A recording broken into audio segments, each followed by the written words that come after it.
ನಮಸ್ಕಾರ ಪ್ರಿಯ ವೀಕ್ಷಕರೇ, ಇವತ್ತು ರಾಜ್ಯದ ವಿವಿಧ ಭಾಗಗಳಿಂದ ಬಂದಿರುವ ಕೆಲವು ಬೆಚ್ಚಿ ಬೀಳಿಸುವ ಭಾವನಾತ್ಮಕ ಹಾಗೂ ಶಾಕಿಂಗ್ ಸುದ್ದಿಗಳನ್ನು ನೋಡೋಣ.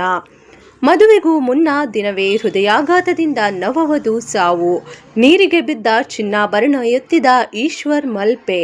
ಆನ್ಲೈನ್ ಚಟಕ್ಕೆ ಬಿದ್ದು ಕನ್ನ ಹಾಕಿದ ಮನೆ ಕೆಲಸದಾಗೆ. ಕಾರ್ ಚೇಸ್ನಲ್ಲಿ ಡೆಲಿವರಿ ಬಾಯ್ ಸಾವು. ಶಿಕ್ಷಕಿಯ ಮೇಲೆ ಕ್ರೂರ ಹಲ್ಲೆ ಹಾಗೂ ವಿದ್ಯಾರ್ಥಿನಿಯರು ಬಾರ್ನಲ್ಲಿ ಮದ್ಯ ಖರೀದಿ ಮಾಡಿದ ಶಾಕಿಂಗ್ ವಿಡಿಯೋ. ಹಾಗಾದ್ರೆ ಶುರು ಮಾಡೋಣ ಇಂದಿನ ಹಾಟ್ ನ್ಯೂಸ್ ಬುಲೆಟಿನ್. ರಾಜ್ಯದಲ್ಲಿ ಹೃದಯಾಘಾತಕ್ಕೆ ಇದೀಗ ಮತ್ತೊಂದು ಬಲಿಯಾಗಿದೆ. ಮದುವೆಗೂ ಮುನ್ನ ದಿನವೇ ನವವಧು ಸಾವು. ರಾಜ್ಯದಲ್ಲಿ ಹೃದಯಾಘಾತಕ್ಕೆ ಮತ್ತೊಂದು ಬಲಿಯಾಗಿದ್ದು, ಮದುವೆಗೆ ಮುನ್ನ ದಿನವೇ ಕುಸಿದು ಬಿದ್ದು ಹೃದಯಾಘಾತದಿಂದ ನವವಧು ಮೃತಪಟ್ಟಿರುವ ಘಟನೆ ಚಿಕ್ಕಮಗಳೂರು ಜಿಲ್ಲೆಯಲ್ಲಿ ನಡೆದಿದೆ. ಚಿಕ್ಕಮಗಳೂರು ಜಿಲ್ಲೆಯ ಅಂಜಪುರ ತಾಲೂಕಿನ ಸೊಲ್ಲಾಪುರ ಗ್ರಾಮದಲ್ಲಿ ಘಟನೆ ನಡೆದಿದ್ದು, ನಾಳೆ ಮದುವೆ ಸಿದ್ಧತೆಯಲ್ಲಿದ್ದ ವಧು ಇದ್ದಕ್ಕಿದ್ದಂತೆ ಹೃದಯಾಘಾತಕ್ಕೆ ಬಲಿಯಾಗಿದ್ದಾಳೆ. ಶ್ರುತಿ 32 ವರ್ಷ. ತರೀಕೆರೆಯ ದಿಲೀಪ್ ಜೊತೆ ನಾಳೆ ಶ್ರುತಿ ವಿವಾಹ ತರೀಕೆರೆ ಅನ್ನಪೂರ್ಣೇಶ್ವರಿ ಕಲ್ಯಾಣ ಮಂಟಪದಲ್ಲಿ ಮದುವೆ ನಡೆಯಬೇಕಾಗಿತ್ತು. ಆದರೆ ಇಂದು ಮನೆಯಲ್ಲಿದ್ದಾಗಲೇ ವಧು ಶ್ರುತಿ ಹೃದಯಾಘಾತದಿಂದ ಸಾವನ್ನಪ್ಪಿದ್ದು ಕುಟುಂಬದವರ ಆಕ್ರಂದನ ಮುಗಿಲು ಮುಟ್ಟಿದೆ. ಚಿಕ್ಕಮಗಳೂರು. ನೀರಿಗೆ ಬಿದ್ದಿದ್ದ ಚಿನ್ನಾಭರಣ ಮೇಲಕ್ಕೆತ್ತಿದ ಈಶ್ವರ್ ಮಲ್ಪೆ. ಸುಮಾರು 20 ಅಡಿ ಆಳದಲ್ಲಿ ಕೆರೆ ನೀರಿಗೆ ಬಿದ್ದಿದ್ದ 50 ಲಕ್ಷ ರೂಪಾಯಿ ಮೌಲ್ಯದ ಚಿನ್ನಾಭರಣ ಇರುವ ಚೀಲವನ್ನ ಮೇಲಕ್ಕೆತ್ತಿದ್ದ ಈಶ್ವರ್ ಮಲ್ಪೆ ಅವರ ತಂಡ ವಾರಸುದಾರರಿಗೆ ನೀಡುವ ಮೂಲಕ ಮೆಚ್ಚುಗೆಗೆ ಪಾತ್ರರಾಗಿದ್ದಾರೆ. ಚಿಕ್ಕಮಗಳೂರು ಮಾಗಡಿ ಬಳಿ ಮಂಗಳವಾರ ಸಂಜೆ ಕಾರೊಂದು ನಿಯಂತ್ರಣ ತಪ್ಪಿ ರಸ್ತೆ ಪಕ್ಕದ ಕೆರೆಗೆ ಬಿದ್ದಿತ್ತು. ಅದರಲ್ಲಿದ್ದ ಜ್ಯುವೆಲರಿ ಅಂಗಡಿಯ ಮಾಲೀಕ ಈಜಿ ದಡ ಸೇರಿದ್ರು. ಕಾರನ್ನ ಕ್ರೇನ್ ತರಿಸಿ ಮೇಲಕ್ಕೆತ್ತಲಾಯಿತು. ಆದರೆ ಕಾರಿನಲ್ಲಿದ್ದ 50 ಲಕ್ಷ ರೂಪಾಯಿ ಮೌಲ್ಯದ ಚಿನ್ನಾಭರಣವಿದ್ದ ಚೀಲ ನೀರಿಗೆ ಬಿದ್ದಿತ್ತು. ಕೂಡಲೇ ಈಶ್ವರ್ ಮಲ್ಪೆಗೆ ಕರೆ ಮಾಡಿ ತಿಳಿಸಲಾಗಿತ್ತು. ಕೂಡಲೇ ಅಲ್ಲಿಗೆ ತೆರಳಿದ ಈಶ್ವರ್ ಮಲ್ಪೆ ತಂಡ ಕೇವಲ 15 ನಿಮಿಷದಲ್ಲಿ ಚಿನ್ನದ ಚೀಲವನ್ನ ನೀರಿನಿಂದ ಮೇಲಕ್ಕೆತ್ತಿದ್ರು. ಚಿನ್ನಾಭರಣವಿದ್ದ ಚೀಲ ಕೆಸರಲ್ಲಿ ಹೂತು ಹೋಗಿತ್ತು. ಎಲ್ಲೆಡೆ ಕತ್ತಲೆ, ಕಣ್ಣಿಗೇನೂ ತೋರ್ತಿರ್ಲಿಲ್ಲ. ಸುಮಾರು 20 ಅಡಿಗಳಷ್ಟು ಆಳಕ್ಕೆ ಹೋಗಿ ಜಾಲಾಡಿದಾಗ ಕೈಗೆ ಸಿಕ್ಕಿತು. ದೇವರ ಅನುಗ್ರಹ ಹಾಗೂ ಜನರ ಆಶೀರ್ವಾದದಿಂದ ಚಿನ್ನ ಮತ್ತೆ ಸಿಗುವಂತಾಗಿದೆ ಎಂದು ಈಶ್ವರ್ ಮಲ್ಪೆ ತಿಳಿಸಿದ್ದಾರೆ. ಇನ್ನು ಆನ್ಲೈನ್ ಚಟಕ್ಕೆ ಬಿದ್ದು ಅನ್ನ ಹಾಕಿದ ಮನೆಗೆ ಕನ್ನ ಹಾಕಿದ ಮನೆಗೆಲಸದಾಕೆ.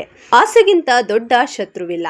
5 ಕೋಟಿಯ ಆಸ್ತಿ ಬರೆದುಕೊಟ್ಟ ಮಗಳಂತೆ ಸಾಕಿದ್ರು. ಆದ್ರೆ ಕೋಟ್ಯಾಂತರ ಮೌಲ್ಯದ ಆಸ್ತಿ ಬರೆದುಕೊಟ್ಟು ಮಗಳಂತೆ ಸಾಕಿದ್ದವರ ಮನೆಗೆ ಯುವತಿ ಕನ್ನ ಹಾಕಿರುವ ಘಟನೆ ಬೆಂಗಳೂರಿನಲ್ಲಿ ನಡೆದಿದೆ. ಉಂಡ ಮನೆಗೆ ಕನ್ನ ಹಾಕಿದ ಮನಗೆಲಸದಾಕೆಯನ್ನ ಪೊಲೀಸರು ಬಂಧಿಸಿದ್ದಾರೆ. ಮಂಗಳ ಬಂಧಿತ ಯುವತಿ. ಆನ್ಲೈನ್ ಬೆಟ್ಟಿಂಗ್ ಚಟಕ್ಕೆ ಬಿದ್ದು ಚಿನ್ನ ಕಳ್ಳತನ ಮಾಡಿದ್ಲು. ಮನೆ ಮಾಲೀಕರಾದ ಆಶಾ ಜಾಧವ್ ತಾಯಿಗೆ ವಯಸ್ಸಾಗಿತ್ತು. ತಾಯಿಯನ್ನ ನೋಡಿಕೊಳ್ಳೋಕೆ 15 ವರ್ಷದ ಹಿಂದೆ ಕೇರ್ ಟೇಕರ್ ಆಗಿ ಮಂಗಳರನ್ನ ನೇಮಿಸಿಕೊಂಡಿದ್ರು. ಹಾಸಿಗೆ ಹಿಡಿದ್ದ ಆಶಾ ಅವರ ತಾಯಿಯನ್ನ ಮಂಗಳ ಚೆನ್ನಾಗಿ ನೋಡ್ಕೊಂಡಿದ್ಲು. 58 ವಯಸ್ಸಿನ ಆಶಾ ಅವರಿಗೆ ಮಕ್ಕಳಿರ್ಲಿಲ್ಲ. ಪತಿಯು ಮೃತಪಟ್ಟಿದ್ರು. ಪ್ರತಿಷ್ಠಿತ ಜೆಪಿ ನಗರದಲ್ಲಿ ಕೋಟ್ಯಾಂತರ ಮೌಲ್ಯದ ಆಸ್ತಿಯನ್ನ ಹೊಂದಿದ್ರು. ಮಂಗಳಳನ್ನ ಆಶಾ ಅವರು ಮಗಳಂತೆ ಕಾಣ್ತಿದ್ರು. 5 ಕೋಟಿ ಮೌಲ್ಯದ ಮನೆಯನ್ನ ಮಂಗಳ ಹೆಸರಿಗೆ ವಿಲ್ ಮಾಡಿದ್ರು. ಕೆಲ ವರ್ಷದ ಹಿಂದೆ ಆಶಾ ಜಾಧವ್ ತಾಯಿ ಕೂಡ ಮೃತಪಟ್ಟಿದ್ರು.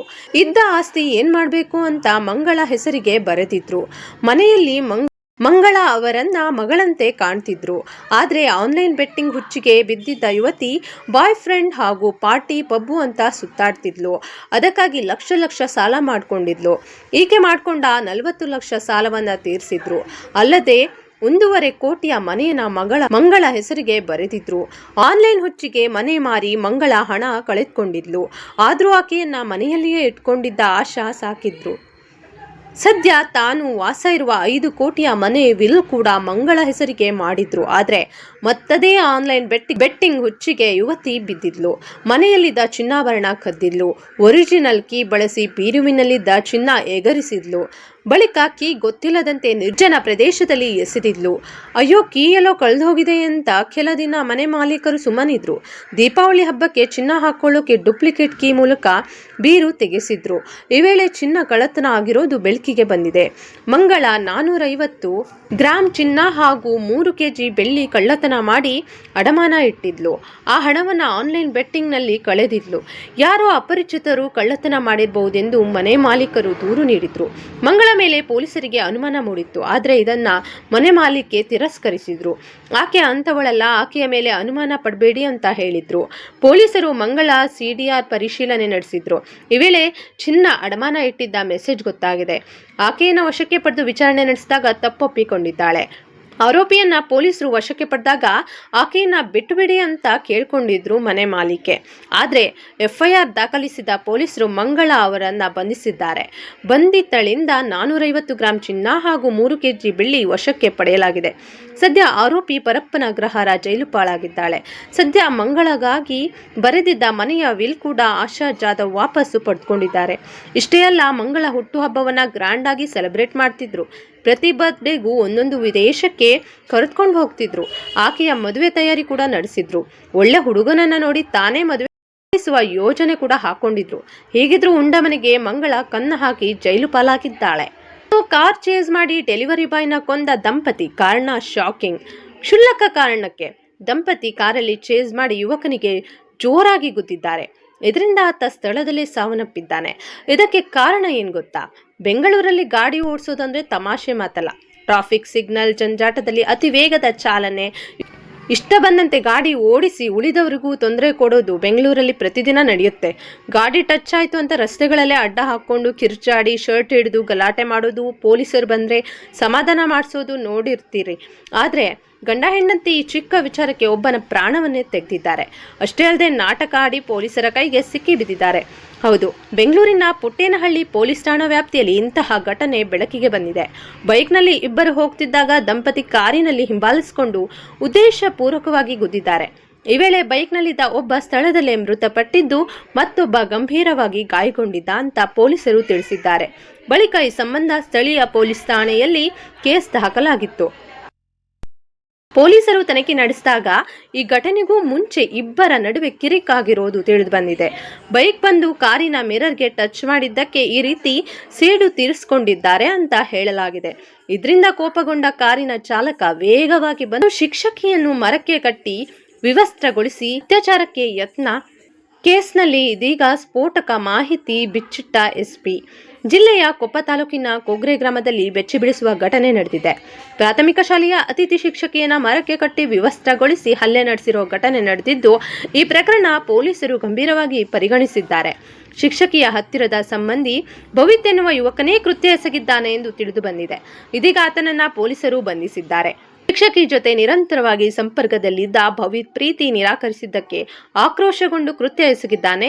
ಸದ್ಯ ಬಾಳೂರು ಸಮೀಪದ ಚಂದುವಳ್ಳಿ ಗ್ರಾಮದಲ್ಲಿ ಭವಿತ್ನನ್ನ ಜಯಪುರ ಪೊಲೀಸರು ಬಂಧಿಸಿದ್ದಾರೆ. ಇನ್ನು ಈ ಪ್ರಕರಣ ಸಂಬಂಧ ಚಿಕ್ಕಮಗಳೂರು ಜಿಲ್ಲಾ ಪೊಲೀಸ್ ವರಿಷ್ಠಾಧಿಕಾರಿ ವಿಕ್ರಮ್ ಆಮ್ಟೆ ಮಾಧ್ಯಮಗಳಿಗೆ ಪ್ರತಿಕ್ರಿಯಿಸಿದ್ದು, ಘಟನೆಗೆ ಸಂಬಂಧ ಸ್ಫೋಟಕ ಅಂಶವನ್ನ ಬಿಚ್ಚಿಟ್ಟಿದ್ದಾರೆ. ಇನ್ನು ಬಾರ್ನಲ್ಲಿ ಮದ್ಯ ಖರೀದಿಸಿದ ಶಾಲಾ ವಿದ್ಯಾರ್ಥಿನಿಯರು ವಿಡಿಯೋ ವೈರಲ್. ವಿಡಿಯೋದಲ್ಲಿ ಸಮವಸ್ತ್ರ ಧರಿಸಿದ ವಿದ್ಯಾರ್ಥಿನಿಯರು ಮುಖವನ್ನ ಸ್ಕಾರ್ಫ್ನಿಂದ ಮುಚ್ಚಿಕೊಂಡು ವೈನ್ ಶಾಪ್ ಒಳಗೆ ಬಂದರು. ಅವರು ಕೌಂಟರ್ಗೆ ಹೋಗಿ ಮದ್ಯ ಖರೀದಿಸಿ ಹೊರಟು ಹೋಗ್ತಾರೆ. ಅಂಗಡಿ ವ್ಯವಸ್ಥಾಪಕರು ಸಹ ಮದ್ಯವನ್ನ ವಿದ್ಯಾರ್ಥಿಗಳಿಗೆ ಎಂದು ನೋಡದೆ ಮಾರಾಟ ಮಾಡಿರುವುದು ಆಶ್ಚರ್ಯಕರವಾಗಿದೆ. ಇದೀಗ ವಿಡಿಯೋ ಸಾಮಾಜಿಕ ಮಾಧ್ಯಮಗಳಲ್ಲಿ ವೈರಲ್ ಆದ ನಂತರ ಅಧಿಕಾರಿಗಳು ತಕ್ಷಣ ಪ್ರತಿಕ್ರಿಯಿಸಿದ್ರು. ಸ್ಥಳೀಯ ಪೊಲೀಸರು ಸ್ಥಳಕ್ಕೆ ಹೋಗಿ ಅಂಗಡಿಯನ್ನು ಪರಿಶೀಲಿಸಿದ್ರು. ಅವರು ಸಿಸಿಟಿವಿ ವಿಡಿಯೋಸ್ ಫ್ರೇಮ್ ಮೂಲಕ ಪರೀಕ್ಷಿಸಿದ್ರು ಮತ್ತು ವಿದ್ಯಾರ್ಥಿನಿಯರಿಗೆ ಮದ್ಯ ಮಾರಾಟ ಮಾಡಲಾಗ್ತಿದೆ ಅಂತ ದೃಢಪಡಿಸಿದ್ರು. ಇದು ಅಕ್ರಮ ಎಂದು ಕಂಡುಬಂದಿದೆ. ಪ್ರಾಥಮಿಕ ತನಿಖೆ ವರದಿ ಆಧಾರದ ಮೇಲೆ ವಿವರವಾದ ವರದಿಯೊಂದಿಗೆ ಕ್ರಮ ಕೈಗೊಳ್ಳೋಕೆ ಅಧಿಕಾರಿಗಳು ಅಬಕಾರಿ ಇಲಾಖೆಗೆ ಆದೇಶಿಸಿದ್ರು. ಅಂಗಡಿ ಮಾಲೀಕರು ಮತ್ತು ಸಿಬ್ಬಂದಿಯನ್ನ ಪ್ರಶ್ನಿಸಲಾಗ್ತಿದೆ. ವಿದ್ಯಾರ್ಥಿನಿಯರು ತಾವಾಗಿಯೇ ಬಂದಿದ್ದಾರೆಯೇ ಅಥವಾ ಯಾರಿಂದಲಾದರೂ ಪ್ರೇರಿತರಾಗಿದ್ದಾರೆಯೇ ಅನ್ನೋದು ನಿರ್ಧರಿಸೋಕೆ ತನಿಖೆ ನಡೆಯುತ್ತಿದೆ. ಜಿಲ್ಲಾ ಅಬಕಾರಿ ಅಧಿಕಾರಿ ರಾಮ್ಜಿ ಪಾಂಡೆ ಮಾತನಾಡಿ, ಹುಡುಗಿಯರಿಗೆ ಮದ್ಯ ಮಾರಾಟ ಮಾಡುವುದು ಪರವಾನಗಿ ನಿಯಮಗಳಿಗೆ ವಿರುದ್ಧವಾಗಿದೆ. ನಾವು ಈ ಅಂಗಡಿಯ ಪರವಾನಗಿಯನ್ನ ರದ್ದುಗೊಳಿಸುತ್ತೇವೆ ಮತ್ತು ಸಂಬಂಧಪಟ್ಟ ಉದ್ಯೋಗಿಯನ್ನ ತೆಗೆದುಹಾಕುತ್ತೇವೆ ಎಂದು ಹೇಳಿದರು. ಈ ಘಟನೆಯು ಮಾಂಡ್ಲಾದ ಆಕ್ರೋಶಕ್ಕೆ ಕಾರಣ ಆಗಿದೆ. ಅಂಗಡಿ ಮಾಲೀಕರ ವಿರುದ್ಧ ಕಠಿಣ ಕ್ರಮ ಕೈಗೊಳ್ಳಬೇಕೆಂದು ಜನರು ಒತ್ತಾಯಿಸಿದ್ದಾರೆ. ಇನ್ನು ಲೈಂಗಿಕ ಕ್ರಿಯೆ ನಡೆಸೋಕೆ ನಿರಾಕರಿಸಿದ ಪತಿಯನ್ನು ಚಾವಣಿಯ ಮೇಲಿಂದ ಎಸೆದ ಪತಿ. ಮುಖೇಶ್ ಅಹಿರ್ವಾಲ್ ಮತ್ತು ಟಿಜಾ ಎಂಬ ದಂಪತಿ 2022ರಲ್ಲಿ ಪ್ರೇಮ ಸಂಬಂಧದ ನಂತರ ವಿವಾಹವಾದರು. ಆರಂಭದಲ್ಲಿ ಅವರ ಸಂಬಂಧವು ಸುಗಮವಾಗಿತ್ತು. ಆದರೆ ಶೀಘ್ರದಲ್ಲೇ ಮುಖೇಶ್ ಅವರ ನಡವಳಿಕೆ ಬಯಲಾಯಿತು ಮತ್ತು ಅವರು ನಿಯಮಿತವಾಗಿ ಅವಳ ಮೇಲೆ ಹಲ್ಲೆ ಮಾಡೋಕೆ ಪ್ರಾರಂಭಿಸಿದ್ದ. ಟಿಜಾ ಪ್ರಕಾರ ಮುಖೇಶ್ ಹಿಂದಿನ ದಿನ ತನ್ನನ್ನು ಬಲವಂತವಾಗಿ ಲೈಂಗಿಕ ಕ್ರಿಯೆಗೆ ಒಳಪಡಿಸಿದ್ದ. ಯಾವುದೇ ಭಾವನಾತ್ಮಕ ಬಂಧ ಉಳಿದಿಲ್ಲ ಎಂದು ಹೇಳಿ ಅವಳು ಮತ್ತಷ್ಟು ಮುಂದುವರೆದಿದ್ದನ್ನು ವಿರೋಧಿಸಿದಾಗ ಅವನು ಕೋಪಗೊಂಡು ಅವಳನ್ನು ಚಾವಡಿಯಿಂದ ತಳ್ಳಿದನು. ಆಕೆಯ ಕಿರುಚಾಟ ಕೇಳಿ ಸ್ಥಳೀಯರು ಸ್ಥಳಕ್ಕೆ ಧಾವಿಸಿ ಪೌರಾಣಿಪುರ ಸಮುದಾಯ ಆರೋಗ್ಯ ಕೇಂದ್ರಕ್ಕೆ ಕರೆದೊಯ್ದರು. ಗಂಭೀರ ಗಾಯಗಳಿಂದ ವೈದ್ಯರು ಆಕೆಯನ್ನ ಝಾನ್ಸಿ ವೈದ್ಯಕೀಯ ಕಾಲೇಜಿಗೆ ಕಳುಹಿಸಿದ್ರು. ಪೊಲೀಸರು ತನಿಖೆ ಆರಂಭಿಸಿದ್ದು ಸಂತ್ರಸ್ತೆಯ ಹೇಳಿಕೆಯ ಆಧಾರದ ಮೇಲೆ ಕ್ರಮ ಕೈಗೊಳ್ಳಲಾಗುವುದು ಎಂದು ತಿಳಿಸಿದ್ದಾರೆ. ಇಂದಿನ ಪ್ರಮುಖ ಘಟನೆಗಳಿವು. ಮದುವೆಯ ಸಿಹಿ ಕ್ಷಣದ ಮೊದಲು ನಡೆದ ಸಾವು, ಪ್ರಾಮಾಣಿಕ ಯುವಕನ ಕೃತ್ಯ, ನಂಬಿಕೆಗೆ ದ್ರೋಹ, ಕೋಪದಿಂದ ಜೀವ ತೆಗೆದ ದಂಪತಿ, ಎಲ್ಲವೂ ನಮ್ಮ ಬದುಕಿನ ಕನ್ನಡಕ. ಇಂದಿನ ಪಾಠ ಸ್ಪಷ್ಟವಾಗಿ ಹೇಳುತ್ತೆ, ಜೀವನದಲ್ಲಿ ಪ್ರೀತಿ, ನಂಬಿಕೆ ಮತ್ತು ಮಾನವೀಯತೆ ಉಳಿದರೆ ಸಮಾಜ ಬದುಕುತ್ತದೆ. ನೀವು ಈ ವಿಡಿಯೋ ಇಷ್ಟಪಟ್ಟಿದ್ರೆ ಲೈಕ್ ಮಾಡಿ, ಶೇರ್ ಮಾಡಿ ಮತ್ತು ಚಾನೆಲ್ಗೆ ಸಬ್ಸ್ಕ್ರೈಬ್ ಮಾಡಿ. ನಾವು ಮತ್ತೆ ಭೇಟಿಯಾಗೋಣ ಮುಂದಿನ ಎಪಿಸೋಡ್ನಲ್ಲಿ ಮತ್ತಷ್ಟು ವೈರಲ್ ಮತ್ತು ರಿಯಲ್ ನ್ಯೂಸ್ಗಳೊಂದಿಗೆ. ಧನ್ಯವಾದಗಳು.